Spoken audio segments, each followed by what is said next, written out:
Kiars. How's Korea so far? We just arrived here. Ito, nilagay na dito.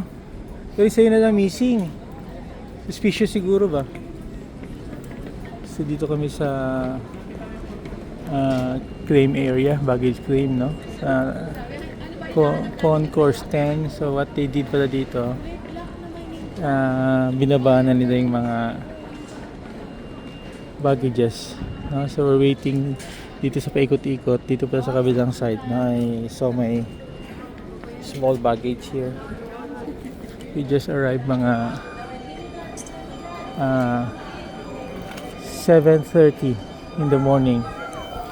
So we hurdled immigration after an hour. Tinapon kami sa kabilang side.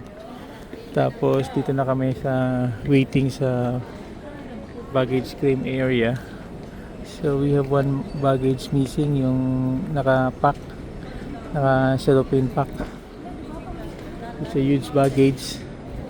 So most of the passengers here claiming dito sa baggage claim number 10, they're from Cebu Pacific. Okay, so far naman the weather is tolerable because dito pa kami sa loob ng airport, ng Incheon International Airport. We departed mga past 2 in the morning and arriving here after 5 hours. So far, no, very clean, very neat yung Incheon Airport.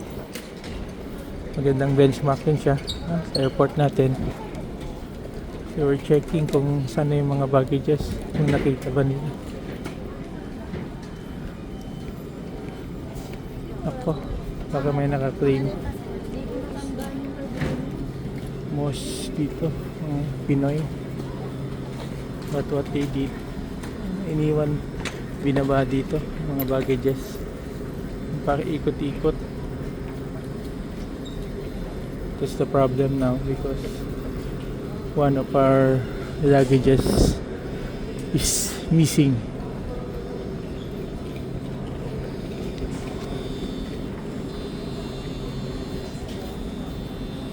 Baka kinonfiscate dahil overweight. It's more than maganda tong kwan nyo, baggage, oh. May locator, oh. Very good, oh.